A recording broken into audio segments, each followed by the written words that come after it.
अमृत राजा परीक्षित को पिलाओ और कछामृत हमें पिलाओ। देखो अमृत दो प्रकार के होते हैं, एक स्वर्ग का अमृत और एक कछा रूपी अमृत। तब कछामृतम। कछा क्या है? बोलो कछा क्या है? जोर से। कछा अमृत है। कछा जब आप कानों से सुनते हैं तो ऐसा लगता है कि हम अमृत पान कर रहे हैं। अमृत, कछा अमृत तुल्य है। कछा के जो वचन हैं वो अमृत जैसे हैं। तो स्वर्ग का अमृत पीने के बाद स्वर्ग मिलता है, पर कथा अमृत श्रवण करने के बाद भगवान ही मिल जाते हैं। इसलिए स्वर्ग के अमृत से भागवत अमृत श्रेष्ठ है। देवताओं ने खूब कोशिश की, पर सुखदेव भगवान ने कहा क्वा सुधा क्व कथा लोके क्वा कांचः क्व मणिर् महान। कहां कांच का टुकड़ा, कहां मणि। भागवत जी की बराबरी कोई नहीं कर सकता। इंद्र वहां से चले। 7 दिन की कथा जब परीक्षित जी ने सुनी तो स्वर्ग लोक में तराजू बांधी, भागवत जी को तौल कर देखा तो भागवत जी का पलड़ा भारी था। भागवत जी का पलड़ा भारी है।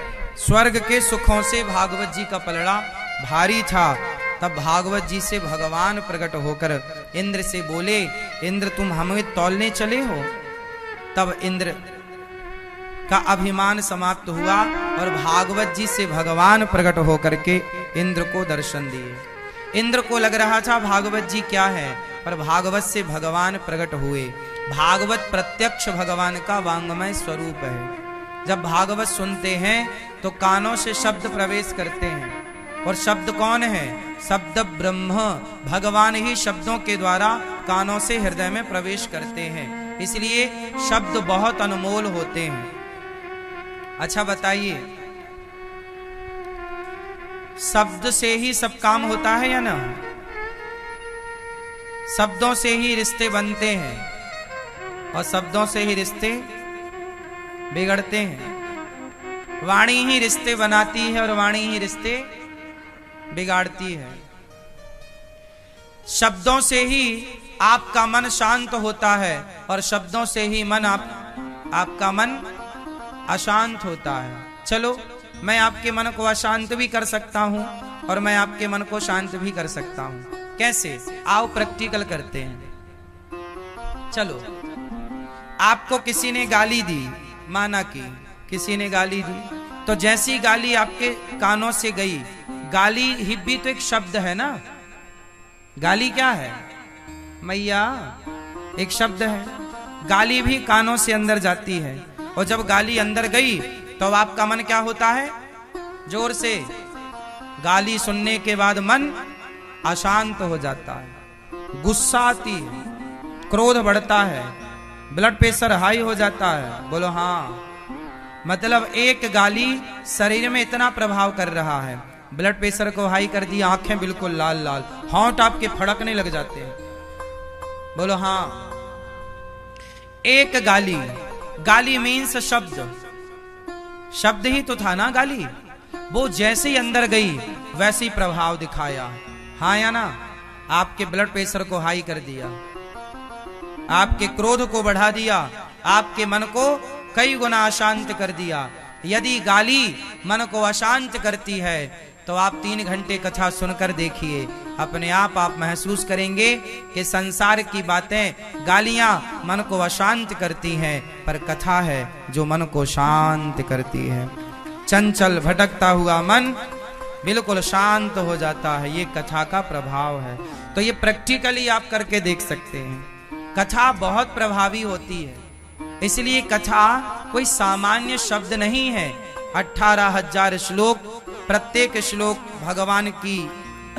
भगवान का ही वो श्लोक स्वरूप है, भगवान की ही वाणी है। इसलिए भगवान के स्वरूप मानकर भागवत जी को सुनना चाहिए। इंद्र का अभिमान समाप्त हुआ। एक बार नारद जी ने भी कथा सुनी। नारद जी सारे तीर्थों में भ्रमण करने के लिए गए। अच्छा, नारद जी घूमते ही रहते हैं। मैया, ओ मेरी माँ, नारद जी कभी रुकते हैं? हाँ या ना, कि चलते ही रहते हैं? नारद जी रुकते हैं ना? कहाँ रुकते हैं? कहाँ कहाँ रुकते हैं? अच्छा, नारद जी का विवाह हुआ है कि नहीं हुआ? क्यों मैया, नारद जी का विवाह हुआ कि नहीं? हाँ, नहीं, नहीं हुआ। मैया कहाँ चले हैं आप? नारद जी की शादी में? अच्छा, ब्याह की बात हुई कि मैया खड़ी हो गई? हाँ, हम जाएंगे।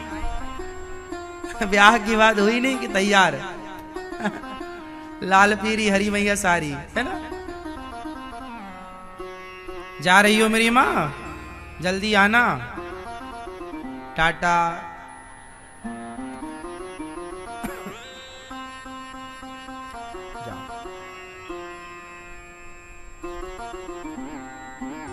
नारद जी देखो, नारद जी का ब्याह एक बार हुआ, पर कैसे हुआ वो समझो। एक बार नारद जी ने भगवान श्री कृष्ण से कहा कि हे प्रभु, मैं आपकी माया का दर्शन करना चाहता हूं। मैं आपकी माया का, आपकी माया कैसी है? मैं एक बार माया के स्वरूप को देखना चाहता हूं कि आपकी माया कैसी है। नारद जी चाहते थे माया का दर्शन करना। भगवान बोले अच्छा चलो मेरे साथ, तुम्हें माया दिखाते हैं। भगवान कृष्ण नारद जी को लेके एक जंगल में गए। बस चलते ही गए, चलते ही गए। चलते चलते नारद जी बोले महाराज मैं थक गया हूं, थोड़ा विश्राम कर लो। तो भगवान एक पेड़ की छांव में बैठ गए। भगवान बोले नारद जी बड़ी प्यास लगी है, थोड़ा पानी पिलाओ। नारद जी बोले मैं अभी लाता हूं। नारद जी पानी लेने के लिए गए तो पास में एक गांव था। उस गांव में कुआं था। उस कुएं के पास जब नारद जी प्यास बुझाने के लिए, क्योंकि अब नारद जी को भी प्यास लगी थी और प्रभु ने पानी मांगा तो प्रभु को भी पानी पिलाना था, तो नारद जी को भी बड़ी देर बाद पानी का दर्शन हुआ। तो वो दौड़ पड़े कुएं की ओर।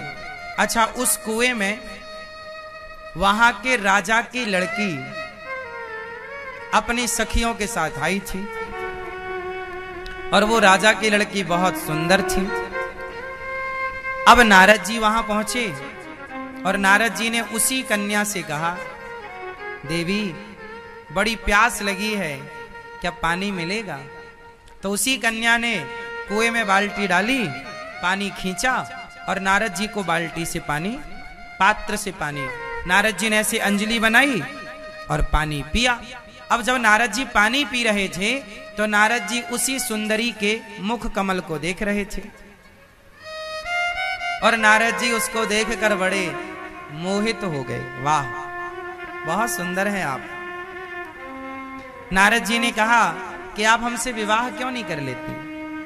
अब देखो, नारद जी ने प्रस्ताव रख दिया उस कन्या से कि आप हमसे विवाह कर लो। उस कन्या ने भी कहा कि आप भी बहुत सुंदर हैं, मैं भी चाहती हूं कि मेरा विवाह आपसे हो, पर मेरे पिताजी जब तक राजी ना होंगे मेरा आपसे विवाह नहीं हो सकता। अच्छा चलो आपके पिता से बात करते हैं। अच्छा, नारद जी उसकी सुंदरता पर इतने लट्टू हो गए कि वो भूल गए कि मैं क्या करने आया था, क्यों आया था। बात समझना, पूरी कहानी समझते चलना, आखिरी में सब बताऊंगा। नारद जी सारा भूल गए। वो क्या करने आए थे कुएं के पास? पानी पीने और पानी प्रभु के लिए लेने, लेकिन सब भूल गए और अपनी प्यास तो मिटाई, अब आंखों की प्यास मिटाना चाह रहे हैं, बस तुम्हें देखते रहें। उसके साथ पीछे पीछे घर चले गए नारद जी। लड़की के पिता ने देखा कि नारद जी आए हैं, पहचान लिया, महाराज आपकी जय हो। नारद जी बोले मुझे आपकी बेटी से प्यार हो गया है और मैं विवाह करना चाहता हूं। तो कहा राजा ने, महाराज ये तो मेरा सौभाग्य है कि आप जैसा योग्य पुरुष मेरी बेटी का वर्ण करेगा। आप तो देवर्षि नारद जी हैं और आप जैसा संत मेरी बेटी को मिलेगा तो मेरी बेटी के तो बारे न्यारे हो जाएंगे। तो आप बिल्कुल सहर्ष तैयार हूं मैं। राजा ने अपनी बेटी का ब्याह करा दिया। अब नारद जी गृहस्थ हो गए। क्या हो गए नारद जी? गृहस्थ आश्रम। आए थे पानी लेने और रचाली शादी। ऐसे ही होता है, लड़के पढ़ने जाते हैं, डिग्री नहीं लाते, दुल्हन लेके आ जाते हैं। हाँ? डिग्री नहीं आई अभी, दुल्हन आ गई, ये डिग्री है। ऐसे ही है सब। हाँ? नारद जी ने भी शादी कर ली, बाल गोपाल हो। अच्छा, कुछ दिनों बाद नारद जी की पत्नी गर्भवती हो गई, एक सुंदर से बच्चे को जन्म दिया, राजकुमार। अब बच्चा हुआ नारद जी का, नारद जी गोद में खिला रहे हैं, प्यार कर रहे हैं बच्चे को। कुछ दिन के बाद नारद जी के ससुर जी तय हो गए। नारद जी के ससुर जी क्या हो गए? तय समझती हूं मैया। नारद जी के ससुर जी तय हो गए, और जब तय हुए तो उनके कोई बेटा था नहीं, तो सारी संपत्ति किसके नाम आई? बेटी के, और बेटी के पति नारद जी। तो अब राजा कौन हुए? अब ससुर जी तय होते ही और तिलक हो गया नारद जी का, राज्य तिलक। अब नारद जी राजा बन गए, मंत्री संतरी सब बैठे हैं, और नारद जी बढ़िया राज काज। कुछ दिनों के बाद, कुछ वर्षों के बाद नारद जी की एक बेटी हो गई, एक बेटा और एक बेटी। अभी बच्चे छोटे ही थे कि तभी नारद जी के बढ़िया गृहस्थी चल रही है, मस्त खा पी रहे हैं, मौज कर रहे हैं आनंद से। तभी कोई दूसरे राजा ने आक्रमण कर दिया। नारद जी के राज्य में क्या हो गया? जोर से आक्रमण। अब नारद जी को तो माला जपने का ही अभ्यास था, कोई लड़ने भिड़ने का अभ्यास। अब नारद जी ने कभी युद्ध तो लड़ा नहीं। अब जब वो राजा आया और नारद जी भी जब भिड़े तो नारद जी की सेना हार गई और नारद जी हार गए। अब नारद जी भागे किसे लेकर? अपनी पत्नी और अपने 2 बच्चों को लेके भागे। भागते भागते भागते भैया थक गए। बच्चे चिल्ला रहे हैं, भूख लगी है, भूख लगी है, भूख लगी है। पत्नी थक गई, प्राणनाथ और कहां चलेंगे? नारद जी बोले, अब तो हमारी जिंदगी के उल्टे दिन चालू हो गए। पता नहीं भगवान कौन सी परीक्षा ले रहे हैं। हे भगवान, हमें क्यों इतना दुख दिया? अब नारद जी रो रहे हैं। तभी बच्चे चिल्लाए, भूख लगी है, कुछ खाने को दो। अब भागते भागते कहां कुछ खाने को मिलना, बच्चे तो बच्चे, भूख तो लगेगी। तो नदी के उस पार कोई गांव नजर आया नारद जी को। नारद जी को लगा चलो उस तरफ कोई गांव है, शायद वहां कुछ खाने की व्यवस्था हो। लेकिन नदी बहुत तेज थी, बहुत गहरी थी। अब नारद जी नदी पार करें कैसे? क्योंकि खाने को वहीं मिलेगा और नदी पार करना जरूरी था। और नदी पार कैसे करें? पत्नी को तैरना ना आए और बच्चे छोटे छोटे। तो नारद जी ने जुगाड़ की एक नाव बनाई, वहां जो पड़ा होगा कुछ, तो एक नाव बनाई और नाव में बच्चों को और पत्नी को बिठाया। दुर्भाग्य से वो नाव बीच नदी में डूब गई, और जब डूबी तो पत्नी डूबने लगी। अब नारद जी पत्नी की तरफ झपट्टा मारे बचाने, तब तक बच्चे हाथ से छूट गए। अब बेटी यहां वहां चिल्ला रही है, बचाओ, वो डूब रही है। बच्चा अपना वो डूब रहा है, और पत्नी। अब नारद जी बच्चे को बचाने जाएं तो बेटी डूब जाए, बेटी को बचाएं तो पत्नी डूब जाए। सबको बचाना चाहते नारद जी, परंतु दुर्भाग्य देखिए, धार इतनी तेज थी, किसी को नारद जी बचा ना पाए। किसी को नारद जी बचा ना पाए। जब नारद जी किसी को ना बचा पाए तो नारद जी अपनी आंखों के सामने अपनी पत्नी को मरता हुआ देख रहे थे, अपने पुत्र को मरता हुआ देख रहे थे, अपनी बेटी को मरता हुआ नारद जी ने देखा। किनारे आए, रोए, हे भगवान, ये क्या किया आपने, क्या बिगाड़ा था मैंने, जो मेरी पत्नी मेरे बच्चे पानी में देखो इस तरह मेरे सामने डूब गए। रो रहे हैं नारद जी, छाती पीट रहे हैं। अभी नारद जी रो ही रहे हैं, भगवान को गालियां दे रहे हैं। क्या बिगाड़ा था हमने आपका, कितना भजन किया तुम्हारा, और तुमने हमारा परिवार डुबा दिया। तब तक भगवान आए, तब तक भगवान श्री कृष्ण आए और नारद जी से कहा, नारद जी पानी मिला, पानी। नारद जी रो रहे थे, भगवान ने हिलाया, क्या हुआ, क्यों रो रहे हो, पानी लेने गए थे, पानी मिला। नारद जी बोले, पानी, हाँ हाँ हाँ, हम आपको पानी लेने गए थे। हाँ, तो कहां खो गए, कौन सा सपना देखा। नारद जी बोले, सपना था क्या ये, सपना, हाँ, आप पानी लेने अभी 1 घंटा पहले ही तो गए थे। नारद जी बोले, अभी 1 घंटा हुआ है। बोले 1 घंटा में हमारे 2 बच्चे हो गए। हाँ। भगवान बोले, क्या हुआ, बोले हमारी पत्नी बच्चे डूब गए।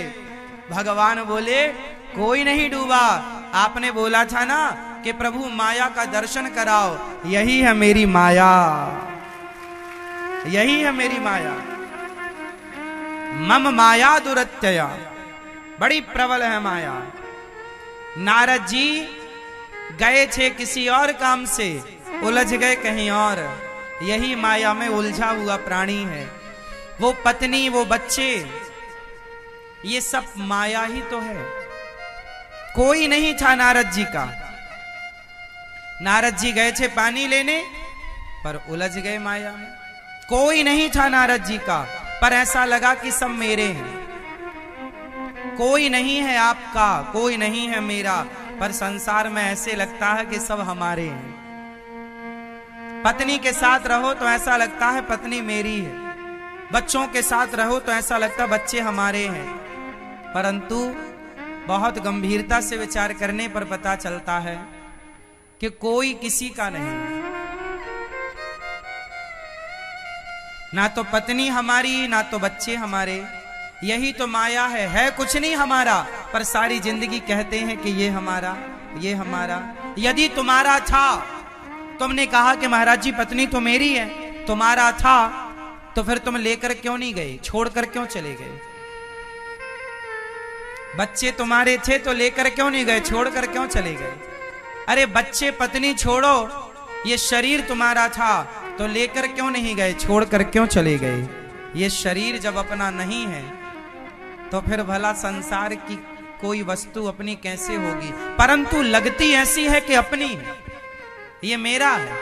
नारद जी को भी तो यही लगा ना कि पत्नी मेरी, बेटा मेरा, जबकि था नहीं कुछ।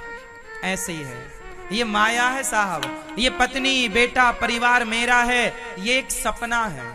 आंख खुलते ही रात का सपना टूटता है, और जिस दिन ये आंखें आपकी बंद होंगी उस दिन ये दिन वाला सपना भी टूट जाएगा। ये मेरा है, ये मेरा है। हम जी रहे हैं, हमने आपसे बात की, आपने हमसे बात की, ये भी एक सपना ही है। आप हमसे मिले, हम आपसे मिले, ये भी एक सपना ही है। बोलो हाँ। आज आप आए, आज आप आए वृंदावन में, आज आपने कथा सुनी, कल भी सुनेंगे, परंतु 7 दिन बाद, 8वें दिन, 9वें दिन, 10वें दिन आपको फिर लगेगा कि अरे ये तो एक सपना था कि हम वृंदावन गए, वहां कथा सुने। आज यहां आप बैठे हो, लेकिन 10 दिन बाद आपका यहां बैठना एक सपना होगा। बोलो हाँ या ना, ये बात सही है या झूठी है। जैसे आपका बचपन अब आपके लिए सपना है, जैसे आपकी जवानी अब आपके लिए सपना है, हाँ या ना। लड़कपन क्या हो गया अब अपने लिए। आप बच्चे थे, आप भी घुटनों के बल चलते थे, ये क्या है अब। क्या है ये? सपना। साहब जो आप देख रहे हो सब सपना है। उमा कहाँ हूं मैं अनुभव अपना, सत हरि भजन जगत सब सपना। केवल भगवान अपने हैं, बाकी सब सपने हैं। ये सपना है। मोह निशा सब सोबनिहारा, देखा हूं स्वप्न अनेक प्रकारा। ये मेरा ये सब प्रकार का ये सपना है। लेकिन ये सपना ऐसा है कि सपने से निकल पाना बड़ा कठिन है। आप सब जान रहे हो कि ये सपना है, लेकिन निकल पाना कठिन है। कैसे निकला जाए? जो भगवान जिनको निकालें वो माया से निकल पाए, वरना माया खूब नाच नचाती है साहब। इसलिए हर हाल में भगवान का चिंतन किया करो। नारद जी भगवान को भूल गए, सुंदरी के चक्कर में पड़ गए तो बड़ा कष्ट उठाना पड़ा। इसलिए किसी के चक्कर में ना पड़ो, इसलिए भगवान के ही चक्कर में पड़े रहो। इसलिए धाम जाते हैं ना, तो वृंदावन आप आए हो ना, तो वृंदावन का चक्कर लगाना चाहिए। वृंदावन की परिक्रमा, गिरिराज जी की परिक्रमा होती है ना, तो परिक्रमा मीन्स चक्कर। क्या होता है? मंदिरों में चक्कर लगाया, चक्कर मीन्स परिक्रमा। आप लगाते हैं ना परिक्रमा मंदिरों में? क्यों लगती है परिक्रमा? परिक्रमा क्यों लगाई जाती है? इसलिए परिक्रमा लगाई जाती। परिक्रमा मीन्स चक्कर। भगवान के मंदिर जाकर भगवान से कहो प्रभु हम आपके ही चक्कर में पड़े रहें और किसी के चक्कर में ना पड़े। इसलिए यहीं का चक्कर लगाते रहो, गिरिराज जी का, वृंदावन का, बिहारी जी का, गौरी गोपाल भगवान का ही चक्कर लगाओ, और ताकि आपको किसी और के चक्कर में ना पड़ना पड़े। वरना आजकल समाज में देखते नहीं, जेठालाल बबीता के चक्कर में पड़ा है। तो ये चक्कर बुरा है। और आप लोग गिरिराज जी के चक्कर में पड़े हैं, आप लोग वृंदावन के चक्कर में पड़े हैं। बताओ किसके चक्कर में पड़ना सही है? गिरिराज जी के चक्कर में ही पड़ो, बबीता जी के चक्कर में नहीं पड़ना। इसलिए भगवान के चक्कर, इसलिए हम लोग कोई भी पूजा पाठ होती है तो भगवान की परिक्रमा। मानो ये कहते हैं प्रभु हम आपके चक्कर में पड़े रहे, हम आपके चक्कर काटते रहे। जो भगवान का चक्कर काटते रहते हैं उन्हें कोर्ट कचहरी का चक्कर नहीं काटना पड़ता। जो भगवान का चक्कर नहीं काटते फिर उनको कोर्ट कचहरी का चक्कर काटना पड़ता है। लोग नहीं बोलते बहुत चक्कर काटना पड़ता है। बात समझ में आ रही है? तो आप किसके चक्कर में रहोगे? जोर से बिहारी जी के चक्कर में रहो, जगन्नाथ जी के चक्कर में रहो, गौरी गोपाल भगवान के चक्कर में रहो, और किसी के चक्कर में ना पड़ जाना।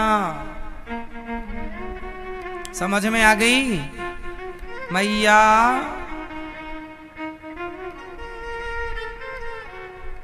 भगवान के चक्कर में रहना अच्छा है। तो नारद जी महाराज को माया का दर्शन हो गया। नारद जी सारे तीर्थों में गए, शांति नहीं मिली। क्या मिला? नारद जी को मिला सत्यम नास्ति तपः शौचम दयादानम न विद्यते। एक ही रहो। सत्यम नास्ति, सत्यम नास्ति तपः शौचम दयादानम न विद्यते। उदरम भरिणो जीवा वराकाः कूटभाषिणः।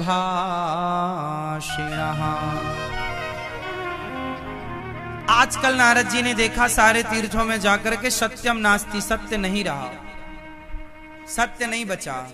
क्या रह गया है? झूठ। क्या बचा है मेरी मां? झूठ ज्यादा चलता है कि सच?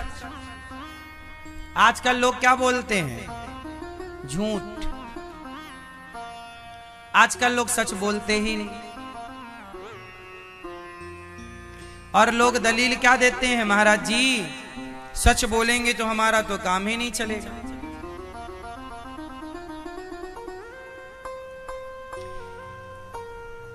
हमें एक आदमी जेल में मिला।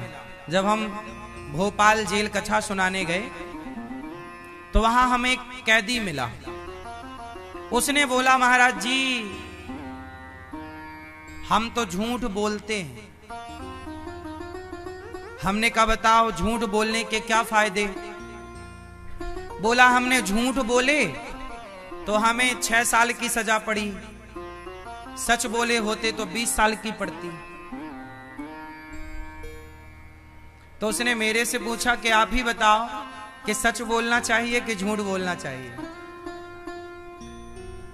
तो मैंने कहा तुमने अभी क्या बोला? बोले हमने तो जज साहब से झूठ बोला है तो 6 साल की सजा पड़ी, और सच बोल दिए होते कि हमने ही मर्डर किया है तो सीधा 20 साल। आप कहते हो सच बोलना चाहिए पर हमें तो झूठ नहीं बचा लिया।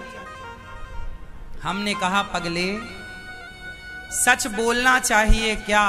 सच के मार्ग पर तुम चले होते, सच के राह पर होते शुरू से, तो सच्चा व्यक्ति कभी किसी का मर्डर करता ही क्यों, चोरी करता ही क्यों?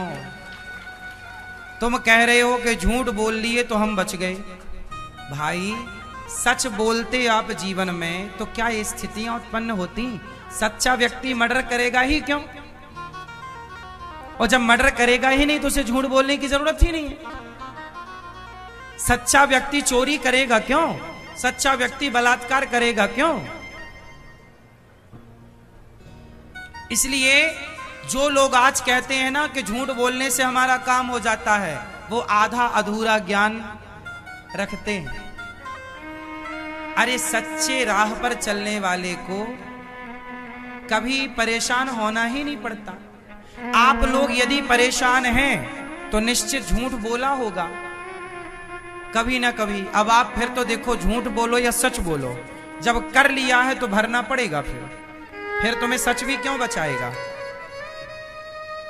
तुमने 100 झूठ बोले और एक सच बोलोगे तो वो सच थोड़ी तुम्हारी रक्षा करेगा। सच तो तब रक्षा करेगा ना जब आप प्राण जाएं पर सत्य ना जाए। उस स्थिति में फिर सत्य आपका साथ देता है कि भाई इसने तो इस स्थिति में सत्य को नहीं छोड़ा। सत्य तब आपका धर्मो रक्षति रक्षिता, धर्म तब आपकी रक्षा करता है जब आप धर्म की रक्षा करते हैं। आप सच के राह पर, राजा हरिश्चंद्र बाजार में बिक गए पर सत्य को नहीं छोड़ा। अंत में उनकी जीत हुई, उन्हें फिर उनका खोया हुआ राज्य मिला और मरा हुआ बेटा भी जीवित हुआ। मोर ध्वज का बेटा आरे से चीर कर दान दिया, सत्य को नहीं छोड़ा पर बेटे को आरे से चीर दिया। बाद में मरा हुआ बेटा जिंदा हुआ क्योंकि सत्य को नहीं छोड़ा।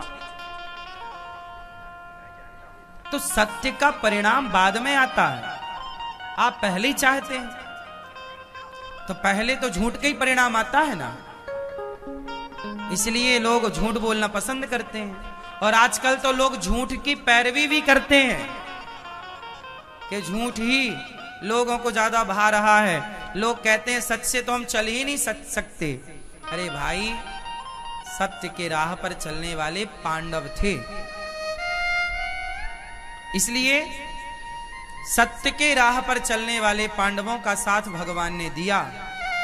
पर सत्य के राह पर चलने वाले पांडवों ने भी असत्य का साथ तब लिया जहां जरूरत थी। पांडवों ने सत्य बोलने वाले पांडव असत्य का साथ लिया या नहीं? बोलो हाँ या ना। कहां लिया बताओ? पांडवों ने झूठ कहां बोला? उत्तर दो। कब बोला झूठ? पीछे वाली मैया ओ लाल पीली मैया, सुन रही हो मेरी माँ? पांडवों ने झूठ कब बोला बताओ? मैया बोलो मेरी माँ, लाल मैया खड़े हो के बताओगी? चलो बताओ। लो मैया तो बैठ गई। पांडवों ने एक जगह झूठ बोला। गुरु द्रोणाचार्य से कहा धर्मराज युधिष्ठिर ने कि अश्वत्थामा मारा गया। नरोवा कुंजरोवा वो हाथी था या मनुष्य था, वो आप कंफर्म करो। अश्वत्थामा मारा गया ये बोला और भगवान ने शंख बजा दिया। आगे की बात सुनाई नहीं पड़ी गुरु द्रोणाचार्य को। तो ये झूठ था। अब बताओ कि धर्मराज युधिष्ठिर को झूठ क्यों बोलना पड़ा? झूठ बोलना चाहिए पर कहां कहां कहां? झूठ बोलना चाहिए झूठे आदमी के सामने।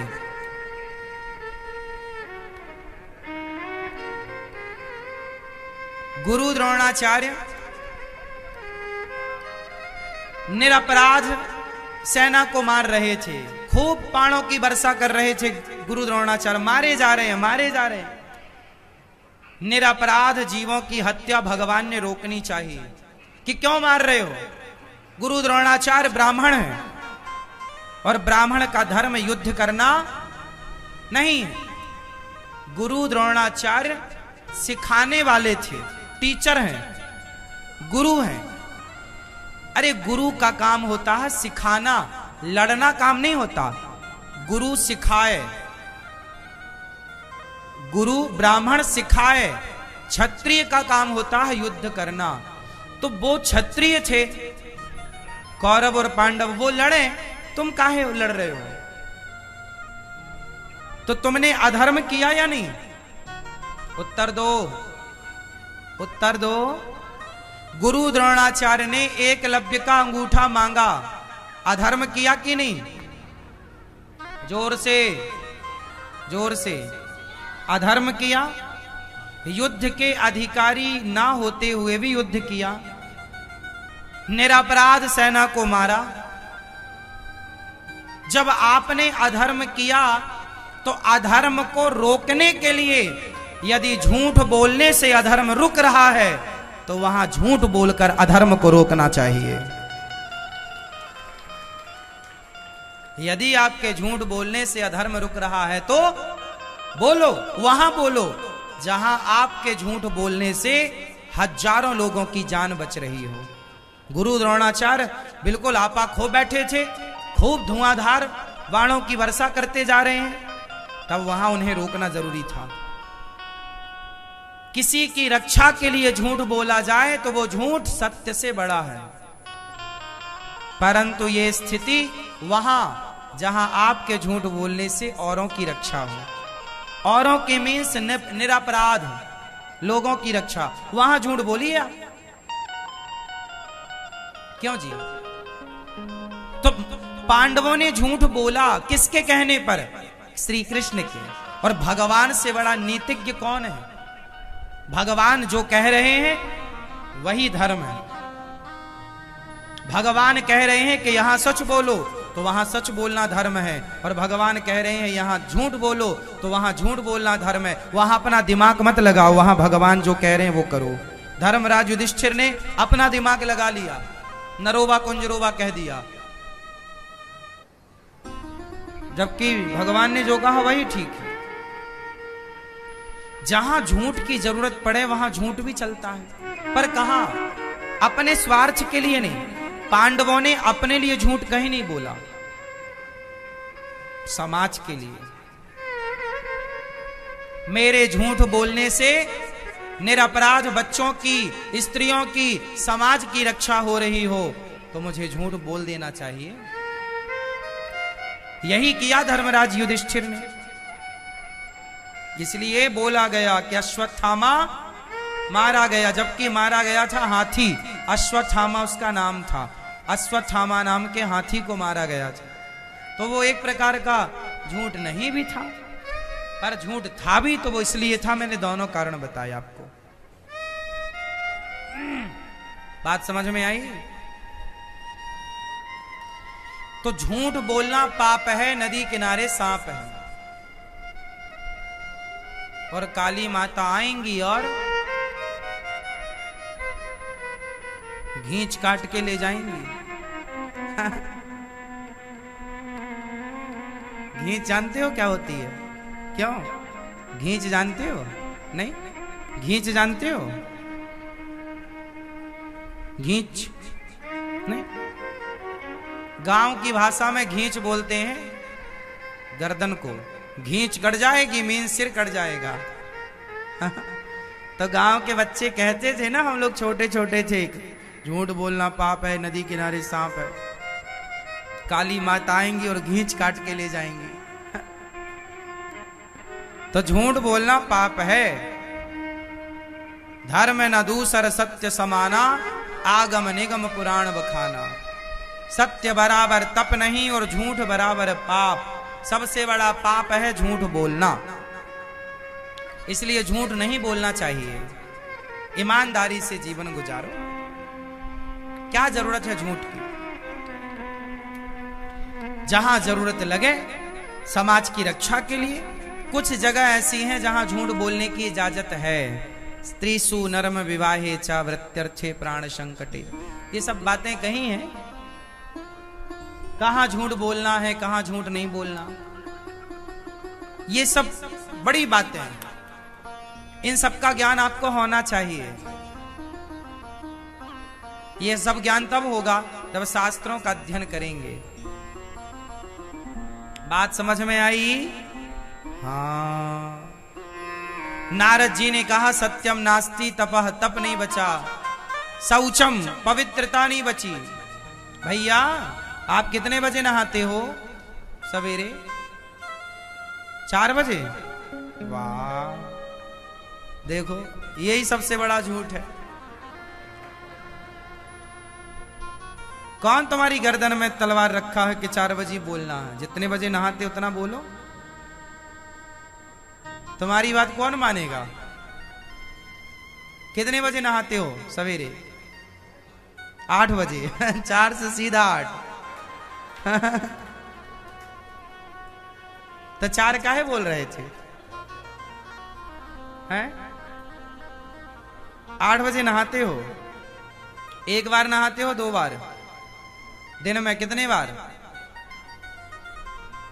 दिन में शौचम यहां शब्द आया है, मैं उसकी व्याख्या कर रहा हूं।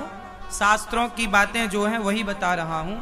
यहां शास्त्रों ने कहा है अपवित्रः पवित्रो वा सर्वावस्थांगतोपि वा। हमें कैसे रहना चाहिए? पवित्र।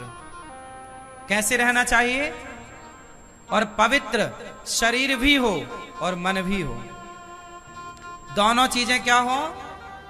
पवित्र। तो शरीर शुद्ध कैसे होता है? तन पवित्र सेवा किया, धन पवित्र करदान, मन पवित्र हरि कीर्तन होत त्रिविध कल्याण। एक तो संतों की ये भाषा है, लेकिन फिर भी एक और भाषा है अपवित्रः पवित्रो वा सर्वावस्थांगतोपि वा यः स्मरेत् पुंडरीकाक्षं सबाह्याभ्यंतरः शुचिः। तो हमें क्या करना चाहिए? अपने बाहर और भीतर दोनों की शुद्धि करनी चाहिए। बाहर की शुद्धि कैसे होती है आप बताओ? नहा के। लघु शंका जाते हो तो लघु शंका जाने के बाद शुद्धि कैसे होती है? क्यों? सब लोग बताओ, भैया बताएंगे चश्मा वाले। लघु शंका समझते हो? क्यों लघु शंका समझते हो? लघु शंका जाने के बाद क्या करने से शुद्धि होती है? चश्मा वाले भैया बताएंगे। सो लो मैया, सो रही हो? लघु शंका जाने के बाद क्या करने से शुद्धि होती है? सब लोग बताओ। लघु शंका जाने के बाद क्या करने से शुद्धि होती है? 4 कुल्ला करना चाहिए, हाथ धुलना चाहिए, पांव धुलना चाहिए। इसके बिना हम शुद्ध। यदि आपने 4 कुल्ला नहीं किया, यदि आपने हाथ पांव नहीं धुला, तो आप अशुद्ध हैं। और जहां अशुद्धि होगी वहां नेगेटिविटी होगी, नकारात्मकता होगी। 2 प्रकार की एनर्जी होती है, एक गुड एनर्जी, एक बैड एनर्जी, एक सकारात्मक, एक नकारात्मक, एक पॉजिटिव, एक नेगेटिव। एनर्जी 2 प्रकार की होती है। जहां अशुद्धि होती है, जहां पानी भरा होता है गंदा, जहां गंदगी होती है, वहां किसका वास होता है? मक्खी, मच्छर, सुअर, गंदगी में ये लोग आते हैं। जहां अशुद्धि है वहां अपने आप मच्छर आ जाएंगे। मच्छरों को निमंत्रण देना नहीं पड़ता कि हाँ मच्छर भाई साहब यहां शुद्धि है, आओ। मच्छर भाई साहब तुरंत अपना बैठे गाड़ी में आ गए। तो मच्छर जहां गंदगी है वहां होंगे। उसी तरह एक होती है आसुरी शक्तियां। कौन सी शक्तियां? जोर से। एक होती हैं आसुरी शक्तियां, एक होती हैं देवीय शक्तियां। कौन सी शक्तियां? देवीय शक्तियां और आसुरी शक्तियां। आसुरी शक्तियां मीन्स नेगेटिविटी, देवीय शक्तियां मीन्स पॉजिटिविटी। जब आप अशुद्ध होते हैं, आप नहाते, जैसे आपने लघु शंका गए, 4 कुल्ला नहीं किया, शौच जाने के बाद शुद्धि कब होती है? ये पीले भैया बताएंगे।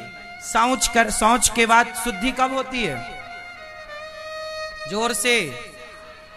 शौच के बाद शुद्धि तब होगी जब आप नहाएंगे।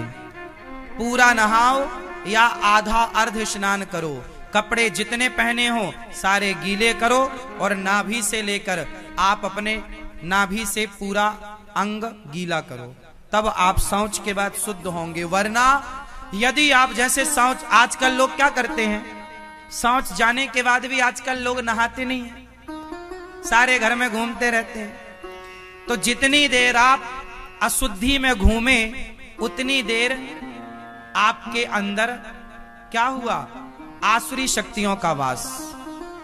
आसुरी शक्तियां आपको अपना ठिकाना बनाएंगी और उन्हीं आसुरी शक्तियों के कारण आज समाज में सबसे ज्यादा डिप्रेशन है। आज समाज में सबसे ज्यादा लोग सब कुछ होने पर भी परेशान हैं। लोग आत्महत्या कर लेते हैं। कौन कराता है? उसके अंदर जो आसुरी शक्तियां हैं वो आपसे आत्महत्या ही कराएंगे। आपके अंदर की आसुरी शक्तियां आपको झगड़ा ही कराएंगी, आपका नाश ही कराएंगी, आपका नुकसान। इसलिए आपके भीतर कोई आसुरी शक्ति ना आए, इसलिए दैवीय शक्तियों के लिए सदा हर हाल में आपको शुद्ध रहना पड़ेगा। पवित्र जहां है वहां आसुरी शक्तियां प्रवेश नहीं करती। इसलिए लघु शंका जाओ तो 4 कुल्ला, हाथ पांव, शौच करने के बाद स्नान। सही है, लेकिन हम कितना भी आपको समझाएं पर आपको तो रहना आसुरी शक्तियों के साथ है।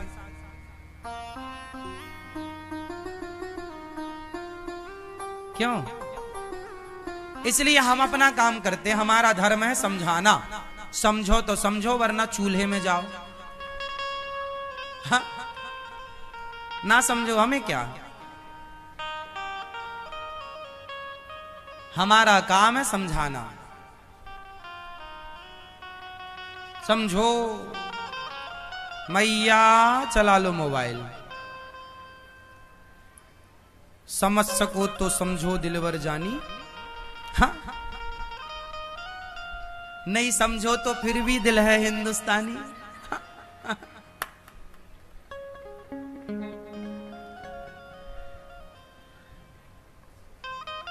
तो शुद्धि, जैसी शुद्धि वैसी, जैसी शुद्धि वैसी, जैसा अन्न वैसा, जैसा पानी वैसी।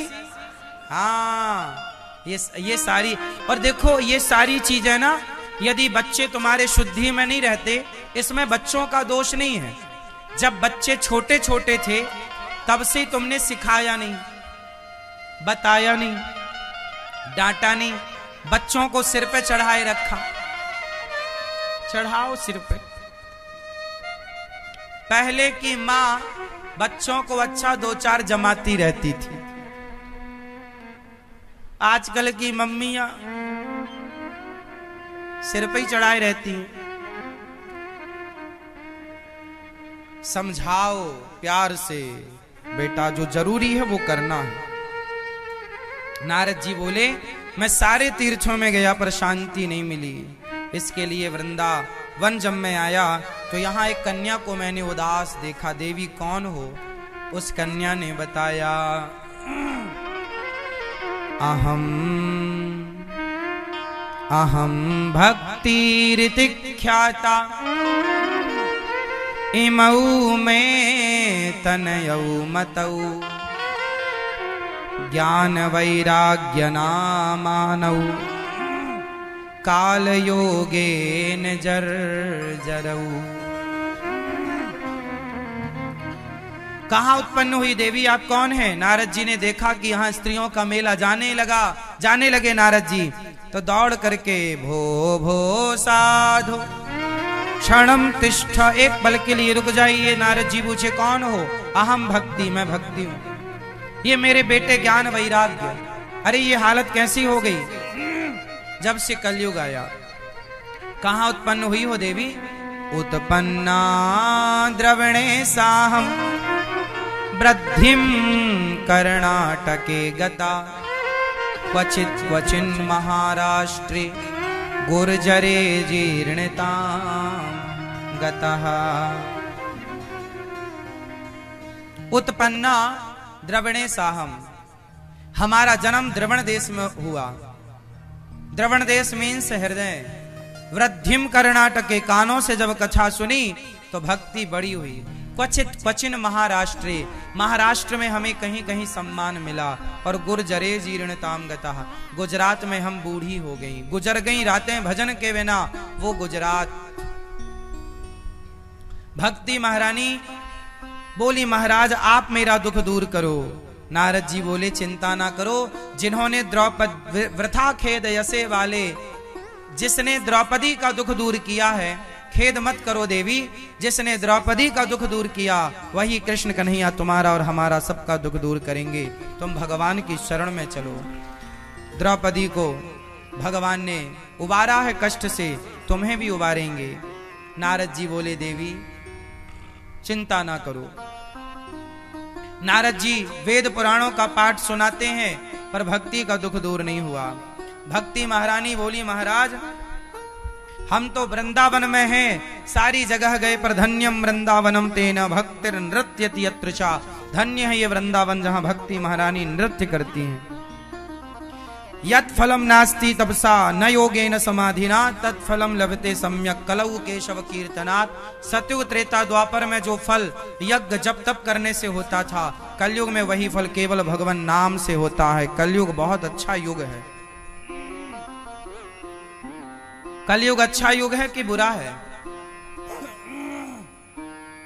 मैया भैया, कलयुग अच्छा है कि बुरा है? कलयुग अच्छा है? हाँ यार, मैया क्या निकाल रही हो झोले से? कलयुग कलयुग अच्छा है, बहुत अच्छा। कलयुग की अच्छाई क्या है?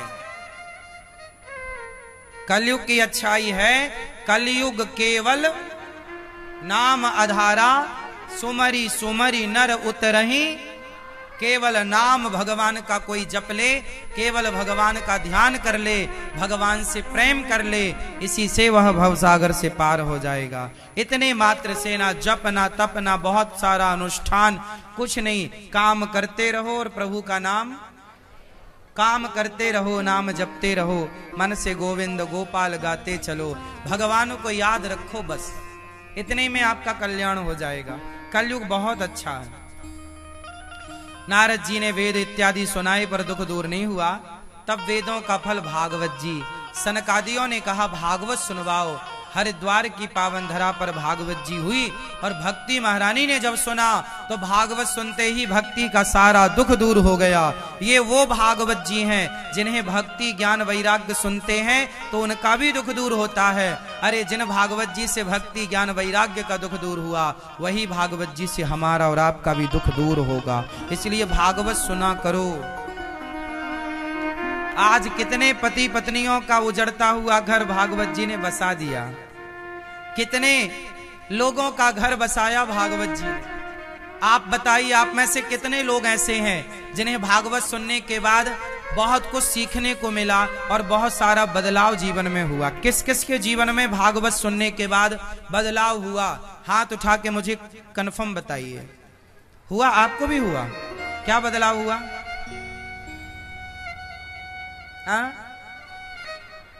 बदलाव हुआ जीवन में। देखो कितने लोगों ने हाथ उठाया, फिर से एक बार कंफर्म। देखो इतने लोगों ने भागवत सुनने के बाद इतने लोगों के जीवन में बदलाव हुआ। वाह, इतने लोगों के। विठ्ठल, क्यों पंचायत कर लो बेटा, काम पे ध्यान दे दो लाला।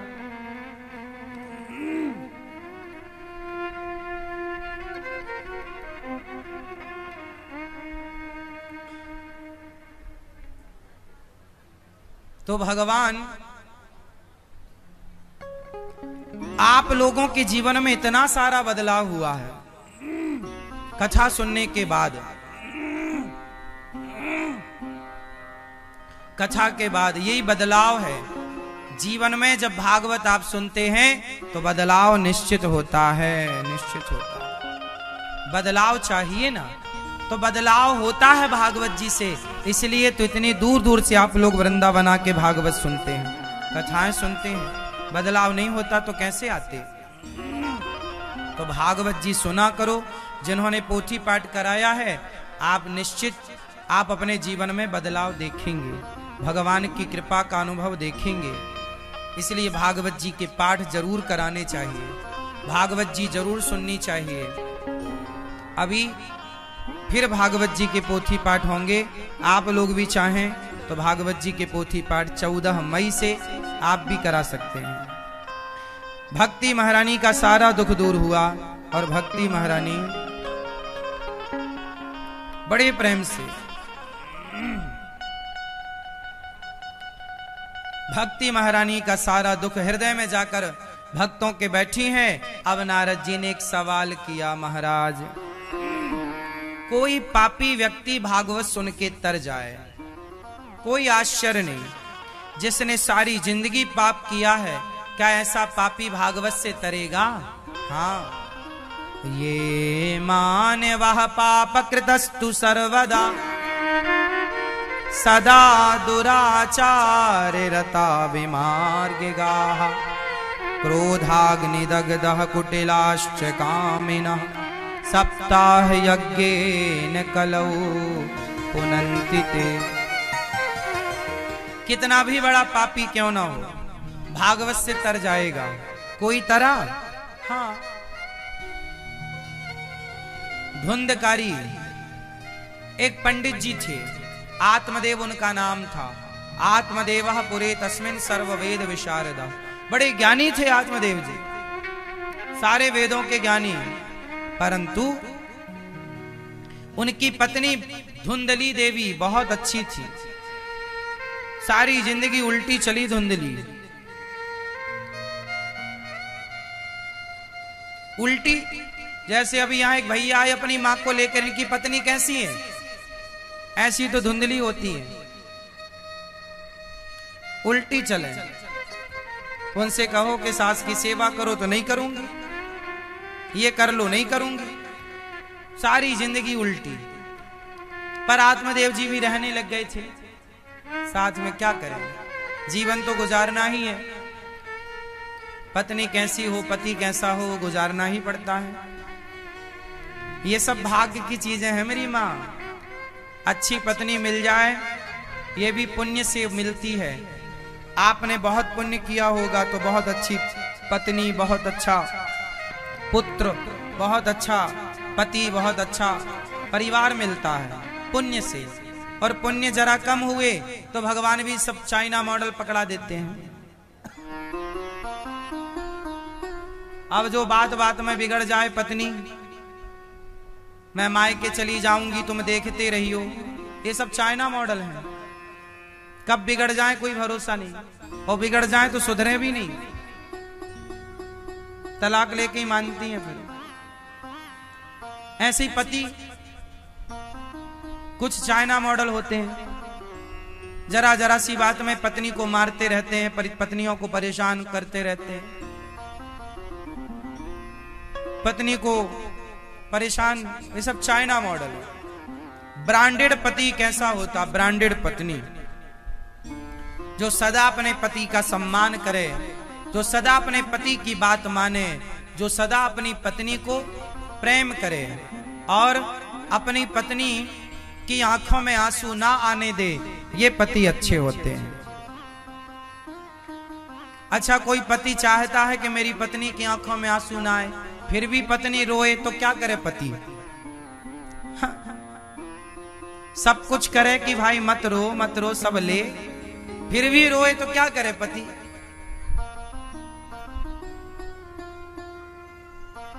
ऐसी पत्नियां भी होती हैं। किसी किसी को रो नहीं अच्छा लगता, अब रो भाई क्या करें। कुछ लोग होते हैं जो जरा सी खुशी में हंसते हैं, और कुछ लोग होते हैं कितनी सारी खुशियां होने पर भी सिर्फ रोते हैं।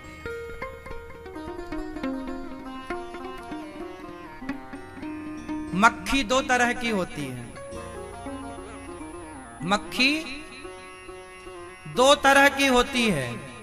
एक होती है मक्खी, एक होती है मधुमक्खी। एक होती है मक्खी और एक होती है मधुमक्खी। जो मक्खी होती है, जो मक्खी होती है, पूरे शरीर में आपका बढ़िया सुंदर शरीर है, तेल फुले लगा है, वो मक्खी पूरे शरीर में कहीं नहीं बैठेगी, वहीं बैठेगी जहां घाव होगा, मावाद होगी, गंदगी होगी, वहीं बैठेगी। और एक ये मक्खी है जो पूरे शरीर में वहीं बैठती है जहां घाव है, गंदगी है। और एक वो मधुमक्खी होती है, सारी गंदगी, कितनी भी गंदगी हो, पर वो जाकर के पुष्प में ही बैठेगी, पुष्प से शहद निकालेगी। हाँ या ना? तो मक्खी, तो लोग भी दो तरह की होते हैं, एक होते हैं मक्खी की तरह और एक होते हैं मधुमक्खी की तरह। एक होते हैं जो अच्छाइयों में भी, सुख में भी, जैसे सारा शरीर अच्छा है पर मक्खी जाके घाव में बैठती है। कुछ लोग मक्खी की तरह है, सब कुछ ईश्वर ने बढ़िया दिया है, पर फिर भी वो उस एक जरा सी बुराई को देखते हैं। पत्नी में बहुत सारी अच्छाई है, पति में बहुत सारी अच्छाई है, पर कुछ लोग सारी अच्छाई को ना देखकर एक जरा सी बुराई पर जाकर के मक्खी की तरह बैठते हैं। लेकिन कुछ लोग मधुमक्खी की तरह होते हैं कि सारे समाज, सारे संसार में कितना भी कीचड़ हो, पर वो किसी कीचड़ को ना देखकर खिले हुए पुष्प की ओर भागेगी और पुष्प में जाकर बैठेगी। मतलब आप में कितनी बुराइयां हो, पत्नी में कितनी बुराई हो, पति में कितनी बुराई हो, लेकिन फिर भी वो बुराइयों को ना देखकर उस अच्छाई रूपी पुष्प में जाकर बैठेगी और उस अच्छाई से ही शहद निकालेगी। मतलब हर पुरुष पत्नी की जो अच्छाई देखता है, जो पत्नी पति की अच्छाई, पति पत्नी की अच्छाई, जो अच्छाई को देखें वो तो मधुमक्खी है। जो सदा विषम परिस्थितियों में भी हंसते रहें, हैप्पी रहें, खुश रहें, वो तो मधुमक्खी हैं। और जो हर स्थिति में अच्छी है स्थितियां तो भी रोते रहें, वो मक्खी। तो आपको क्या बनना है, मक्खी या मधुमक्खी? हाँ,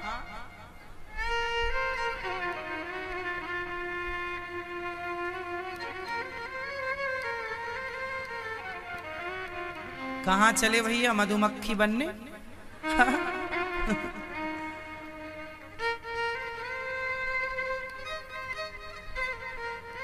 मधुमक्खी अच्छे बनो और अच्छी चीजों को ग्रहण करो।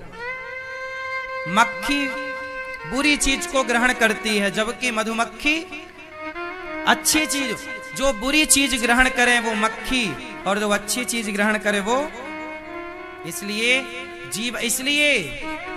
इसलिए मक्खी कोई नहीं पालता, पर मधुमक्खी पाली जाती है। बोलो हाँ।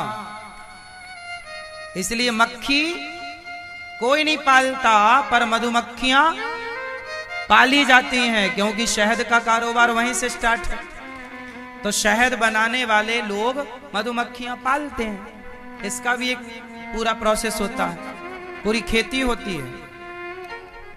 हाँ या ना? क्योंकि मधुमक्खी सार को ग्रहण करती है। आप भी कीमत बढ़ाना चाहते हैं अपनी, तो अच्छी चीजों को ग्रहण कीजिए, बुरी चीजों पर ध्यान ना। लेकिन आज का समाज केवल बुराई देख रहा है। आज के लोग क्या देख रहे हैं? जोर से क्या? मक्खी की तरह मावाद देख रहे हैं। कहां मावाद मिले और वो जाके फुर्र से बैठे। आप अच्छाइयों को देखिए। श्री आत्मदेव जी अपनी पत्नी के साथ बिंदास खुश थे, पर पड़ोसियों ने बहुत ताना मारा, तुम्हारे बेटा नहीं है, बेटा नहीं है, बेटा। आत्मदेव जी घर से निकल गए, बेटा नहीं है, क्या करेंगे रहकर। अच्छा, जीवन में कोई अभाव हो तो उस अभाव में ना भगवान का भाव मानना चाहिए। जैसे किसी को बेटा नहीं होता ना, लोग बड़े दुखी होते हैं, हमारे बेटा नहीं है, बेटा नहीं है। अरे भाई, ये जीवन बेटा बेटी पाने नहीं मिला। बताओ भैया, ये जीवन क्यों मिला है आपको? हाँ? भूखे रहने के लिए, मूंछों में ताव देने के लिए? हाँ। क्यों मिला है जीवन? बेटा बेटी पैदा करने के लिए जीवन क्यों मिला है हमें? हमें जीवन मिला है अपना कल्याण करने के लिए। क्या करने के लिए? अपना कल्याण। और सुनो, पहले अपना कल्याण कर लो, फिर दूसरे का करना। पहले अपना जो कर लेगा वही दूसरे का करेगा। जो खुद का नहीं कर पाया वो दूसरों का क्या करेगा? इसलिए अपना कल्याण करो। और अपना कल्याण क्या है?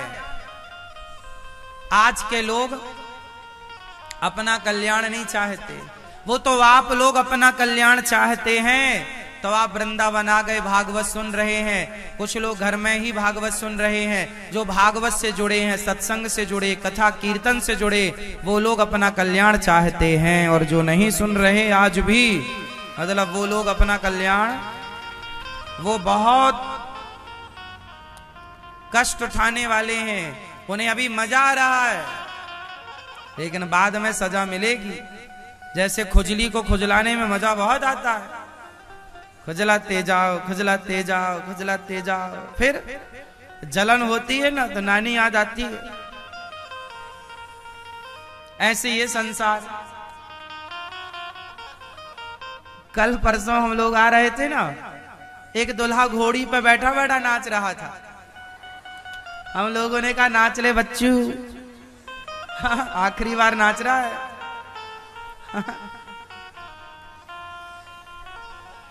दूल्हा भी बहुत बढ़िया नाच रहा था, मस्त। जिसे जीवन में देखो, शादी विवाह करना बहुत अच्छा है, करना चाहिए, लेकिन उसका उद्देश्य पता होना चाहिए। क्यों? हमारे पास 100 रुपए हैं, पर 100 रुपए हमारे पास अमेरिका के $100 हैं, माना कि $100 किसी के हाथ में है।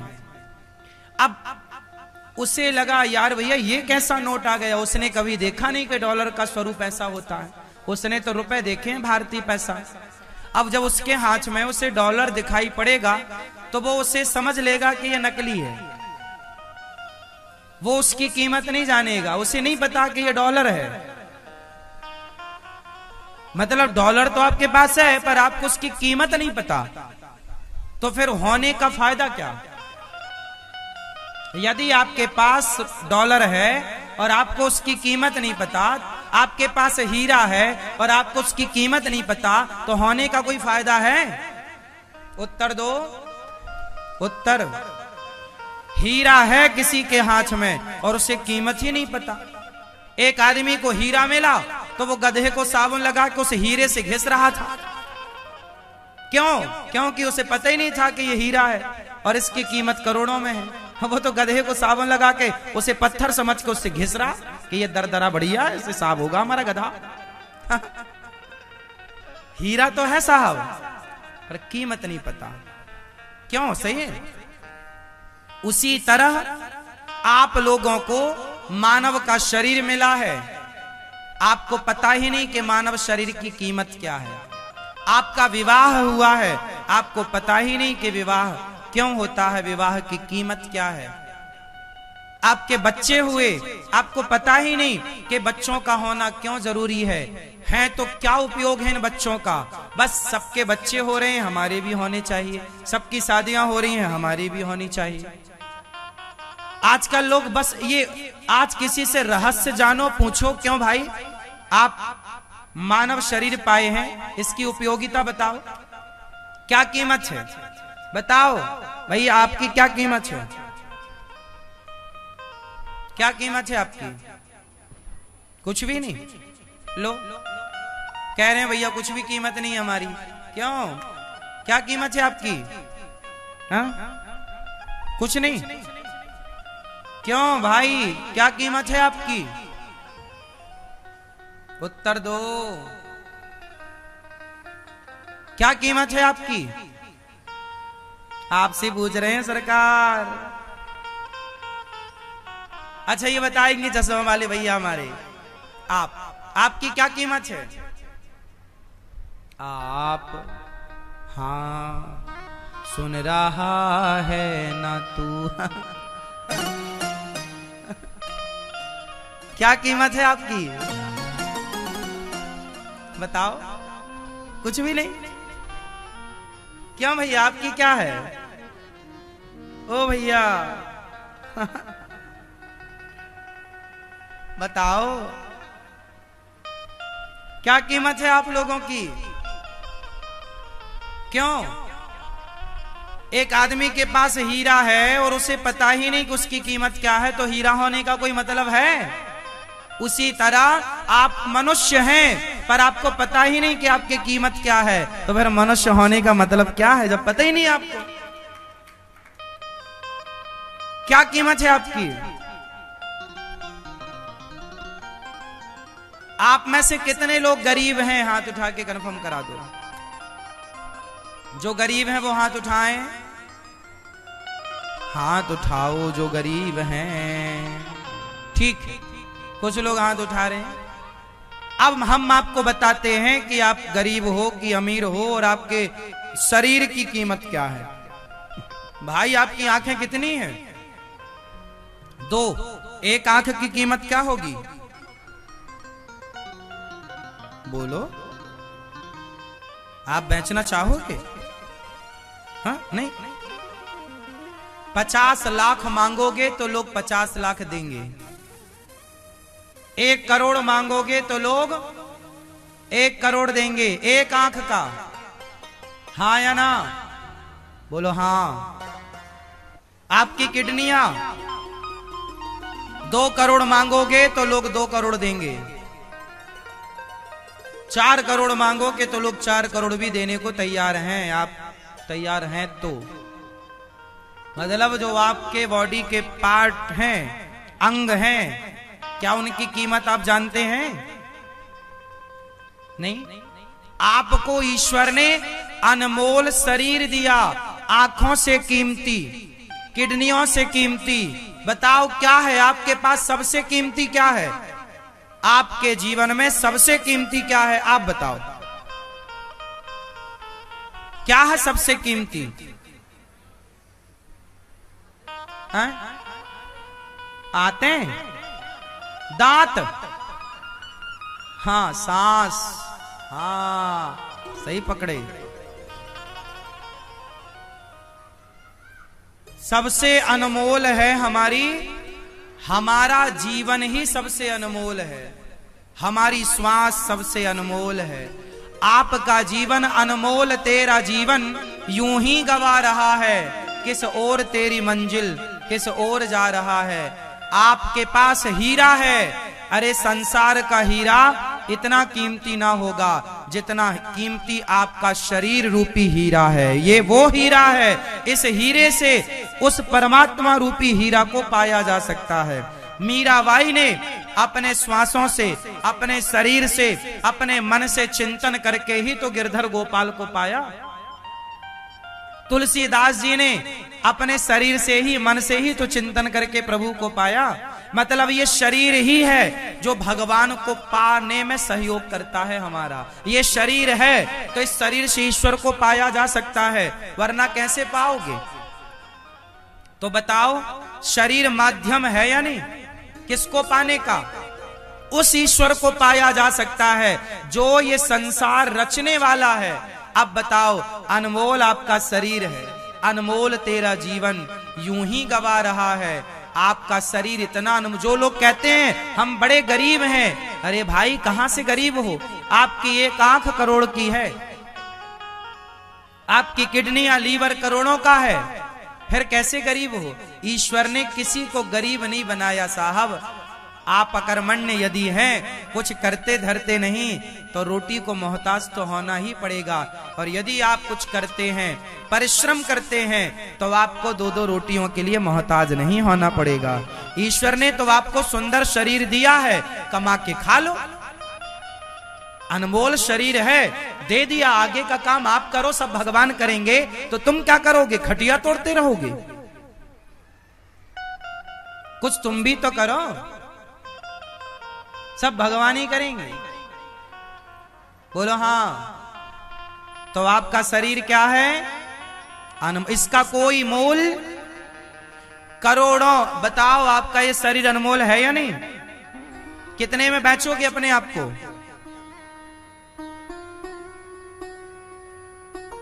नहीं ना, अनमोल है। इसलिए मेरी मां, ईश्वर ने सबको करोड़पति बनाया है। अनमोल है ये जीवन, और इस अनमोल जीवन से आपने क्या करना है? विवाह करना है। इस शरीर को आपने विवाह के बंधन में बांधा, विवाह किया आपने विवाह किया?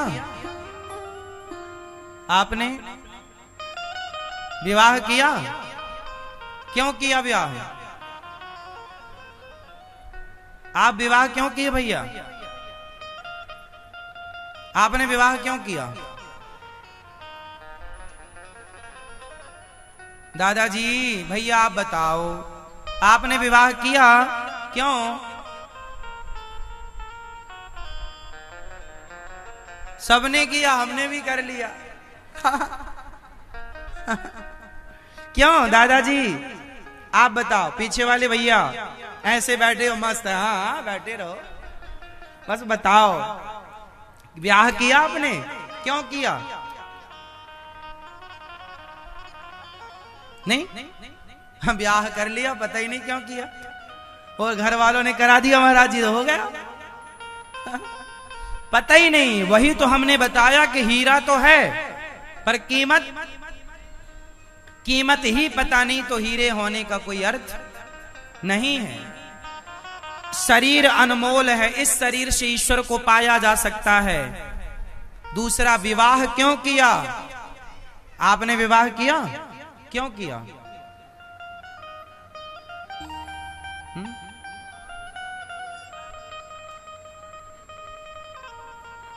पत्नी के साथ रहेंगे।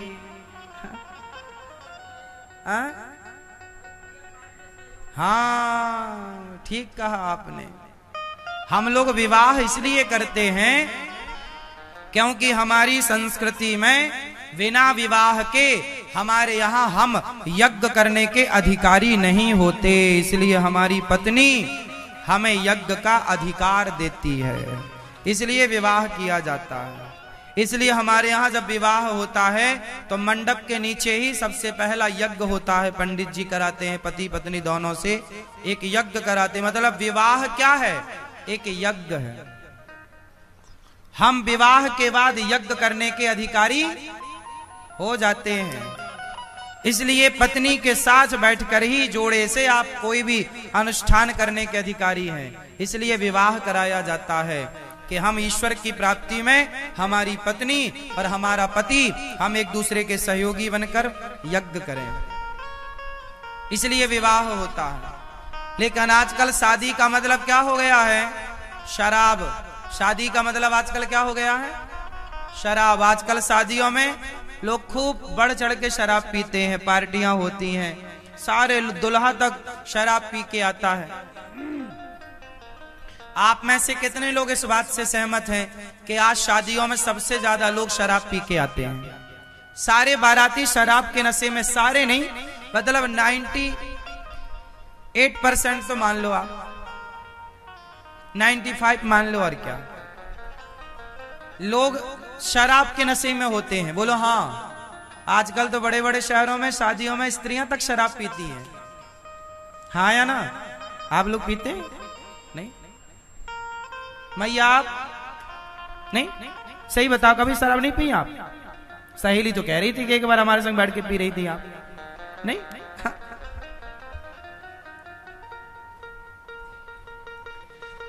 आजकल शादियों का मतलब शराब हो गया है। आजकल शादियों में जैसे लोग ना खाना पीने रखते हैं ना, बफर सिस्टम, स्टॉल लगाते हैं सब चीजों का, ऐसे एक शराब का भी अपना होता है, मैंने सुना है। क्या ये बात सही है? शराब का भी एक स्टॉल होता है जहां लोग जाके अपना शराब पीते हैं। शादी में आए हैं, अब ये शराब पीकर वर वधू को आशीर्वाद देंगे। ऐसे लोगों का आशीर्वाद लो ही मत। नालायकों का आशीर्वाद क्या चाहिए? ऐसे शराबी तुम्हें आशीर्वाद देंगे तो तुम्हारी औलाद कैसी होगी? नालायकों का आशीर्वाद भी नहीं लेना चाहिए। क्यों? आप बताओ। आशीर्वाद उनका लिया जाता है जो अपने से श्रेष्ठ आचरण वाले हों, क्योंकि आशीर्वाद जो हमें देते हैं उनका आचरण हम पे आता है। इसलिए माता पिता के चरण छुए जाते हैं ताकि माँ बाप के संस्कार हम पर आए। बड़ों के पांव, गुरु के पांव छुए जाते हैं ताकि बड़ों का आचरण हमारे जीवन में आए, उनकी तरह बने। अब शराबियों के आशीर्वाद से आप क्या बनोगे? आप ही बताओ, विचार करो, कर लो विचार। शराबी आशीर्वाद देंगे तो क्या बनेंगे आप? ये कौन सा आशीर्वाद देंगे? खुद तो झूम बराबर झूम शराबी हो रहे हैं नशे में। शादी विवाह में, विवाह एक यज्ञ है, इसलिए मेरी मां, आप अपनी बेटी का विवाह करो, यज्ञ है। आप उस विवाह में ये शराब इत्यादि का अड्डा ना बनाओ, बेटी के भविष्य से खिलवाड़ ना करो। ऐसे लोगों को शराब, ऐसे लोगों को विवाह में बुलाओ ही मत जो शराबी हो। थोड़ा अच्छे आचार विचार रखो मेरी माँ। ये क्या आधुनिकता के नाम पे आज जो चल रहा है हुड़दंग, सही है? बताओ, सही है? फिर आने वाली समाज क्या आपसे सीखेगी? क्या होगा अब इस भारत का यदि ऐसे ही आचरण रहे कि हुड़दंग हो रही है आजकल शादियों में, शराब पी के लड़के नाच रहे हैं? ऐसी समाज नहीं चाहिए। अच्छे चाहिए ना। आपकी बेटी का विवाह हो रहा है, पाणी ग्रहण संस्कार हो रहा है। क्या हो रहा है? संस्कार है, संस्कार है, वो यज्ञ है। मंडप बनाया जाता है। मंडप जैसे यज्ञ का मंडप होता है ना, ऐसे दुल्हा दुल्हन जहां बैठते हैं उसे भी मंडप कहते हैं। क्या है वो? मंडप, और मंडप पुरानी पद्धति कैसी रही, जंगल से लकड़ियां लाई जाती थी। लकड़ी किसकी होनी चाहिए, ऊपर छाते थे, मतलब छाया होनी चाहिए। वहां पर पूरा देवी देवताओं का आवाहन किया जाता है, वहां पर यज्ञ होता है, हवन होता है, उस हवन कुंड के फेरे होते हैं, अग्नि साक्षी होती है, तब ना दुल्हा दुल्हन पूरा विधान करते हैं। आजकल वो विधान लोग जल्दी जल्दी कराते हैं और शराब की पार्टियों में खूब समय देते हैं। अब बताओ समाज की क्या स्थिति होगी। इसलिए विवाह का अर्थ है यज्ञ। हम अधिकारी हो गए इस विवाह से, अब हमें संतान उत्पन्न करने का, अब कैसे संतान उत्पन्न करना है, अब ये विचार करना होगा। दशरथ जी ने संतान उत्पन्न करने के पहले यज्ञ किया था, पुत्रेष्टि यज्ञ, तब जाके उनके यहाँ भगवान राम, लक्ष्मण, भरत, शत्रुघ्न जी का जन्म हुआ था। जब आप यज्ञ करेंगे, सात्विक विचार रखेंगे, अच्छे राह पर चलेंगे, और जब पत्नी अच्छे विचार वाली होगी, पति अच्छे विचार वाला होगा, और दो अच्छे विचार वाले जब मिलेंगे, तो जब संतान होगी तो एक श्रेष्ठ संतान का जन्म होगा, अच्छे विचारों वाली संतान का जन्म होगा। जब माँ बाप का आचार विचार ही बिगड़ जाएगा तो संतान कैसी होगी। आप विचार तो करो, माँ बाप के ही तो लक्षण आएंगे ना बच्चों में, माँ बाप से मिलकर ही तो संतान का निर्माण होता है। बोलो हाँ या ना। तो फिर माँ बाप के जैसे विचार होंगे, माँ बाप में यदि कोई बीमारियां होती हैं तो वो भी बच्चों में आती हैं, पता है आपको। मेडिकल साइंस कहता है कि माँ बाप की बीमारियां कोई हैं तो वो बच्चों में आएंगी। बोलो हाँ, हाँ या ना। फिर यदि माँ बाप में बीमारियां हैं तो वो बाप दादों से बीमारियां यदि बच्चों में आ गई तो बाप दादों के, माँ बाप के संस्कार और आचरण क्यों नहीं बच्चे में आएंगे, पूरे पूरे आएंगे। इसलिए अच्छे आचरण वाले माँ बाप हो, अच्छे विचारधारे वाले, अच्छा विचारधारा वाले माँ बाप हो। माँ बाप को चाहिए कि अच्छे बने। विवाह क्यों होता है, बढ़िया होता है, करो विवाह, यज्ञ करो, अनुष्ठान करो, भगवत चिंतन करो, पति पत्नी शादी होए तो वृंदावन आओ, बिहारी जी का आशीर्वाद लो, कथा सुनो, संतों का आशीर्वाद लेकर अपनी गृहस्थी की शुरुआत करनी चाहिए। लेकिन आजकल के नए जोड़ा जोड़ी, लड़का लड़की सीधा बड़ी बड़ी होटलों में जाके, बड़े बड़े शहरों में, बड़े बड़े देशों में, जो जिसकी हैसियत है वहां जाता है और अपना वहां हनीमून मना रहे हैं। अरे शादी ब्याह कियो हो, नई गृहस्थी स्टार्ट हो रही है तो आशीर्वाद लो। तुमने शराबियों के, शराबी तुम्हारा मौसा, शराबी तुम्हारा फूफा, उन शराबियों का तुम आशीर्वाद लिए हो, शराबी तुम्हारे रिश्तेदार, वो आशीर्वाद तुम्हें देंगे तो खाक तुम्हारी संतान अच्छी होगी। नशेड़ियों से तो तुमने आशीर्वाद लिया है। अरे जाओ संतों से आशीर्वाद लो, तीर्थों में आओ, साधुओं से, संतों से आशीर्वाद, भगवान का दर्शन करो, पत्नी पति दोनों जाओ, भगवान बिहारी जी का दर्शन करो, बिहारी जी की परिक्रमा लगाओ, वृंदावन की परिक्रमा लगाओ, गिरिराज जी की परिक्रमा लगाओ, और गिरिराज जी से प्रार्थना करो, हे गिरिराज जी हमारा विवाह हुआ है, इस जोड़ी को आशीर्वाद दीजिए और ऐसी संतान दीजिएगा जो राष्ट्र के काम आए, समाज के काम आए। हे प्रभु ऐसी कृपा। अच्छी संतान चाहो तो अच्छी मिलेगी। अब आप लोग तो बस हो जाए कैसी भी, तो आजकल के बच्चे हो तो रहे हैं पर किस काम के हैं। ऐसे बच्चे हो रहे हैं जो अपनी माँ को लेके वृद्धाश्रम छोड़ने आए हैं, ये बच्चे हो रहे हैं। ये सब वही बिना यज्ञ वाले हैं, बिना अनुष्ठान के हो तो जाएंगे पर तुम्हें छोड़ आएंगे वृद्धाश्रम। ना गिलास भर पानी का आसरा होगा, ना रोटी दो रोटी का आसरा होगा। तो संतान, ऐसी संतान पैदा करने से भी लाभ क्या मेरी माँ? तुमने व्यर्थ में ही प्रसव का दर्द उठाया है, व्यर्थ में ही तुम पेट पकड़ के रोई हो। अरे पेट पकड़ा ही था, बच्चा पैदा किया ही था, तो ऐसा पैदा करती जो राष्ट्र के काम आता, समाज के, देश के काम आता। ऐसे बच्चे काहे पैदा कर लिए कि तुम कोई छोड़ने वृद्धाश्रम चलाया? ऐसे बच्चे नहीं चाहिए। कैसे चाहिए आपको? जननी जने तो भक्त जने, या दाता या सूर, या से तो बंध्या भली, काहे गवावे नूर। कैसी संतान चाहते हो आप लोग? लायक या नालायक? जोर से। तो लायक संतान का जन्म कैसे होगा? जब माँ बाप लायक होंगे, आपकी शुरुआत अच्छी होगी, अच्छे विचार वाले होंगे। अब शादी के पहले लड़की के 4 बॉयफ्रेंड हैं, शादी के पहले लड़कों की 8 गर्लफ्रेंड हैं। अब ये 8 गर्लफ्रेंड वाला और 4 बॉयफ्रेंड वाली अब ये शादी करेंगे और इनकी जब संतान होगी तो इसका बच्चा 16 साल में 20 गर्लफ्रेंड बनाएगा और इसकी छोरी तो 25 बनाएगी। भाई तुम माँ बाप भी तो ऐसे बनाते थे। जब तुमने गर्लफ्रेंड बॉयफ्रेंड बनाया है तो तुम्हारी औलाद ही तो है वो। फिर वो कितने बनाएंगे? जब आज 2024 में तुम्हारे 8-10 हैं तो वो उसके पैदा होते होते तो 2040 और 50 चालू होगा। उस जमाने का क्या होगा? उस जमाने में 10-20 से थोड़ी, उस जमाने में तो आए दिन नए गर्लफ्रेंड नई बॉयफ्रेंड होगा। तो जैसे माँ बाप, भाई बबूल का बीज गिरेगा तो बबूल ही तो पैदा होगा, और आम की गुठली यदि गिरेगी तो आम ही ना पैदा होगा।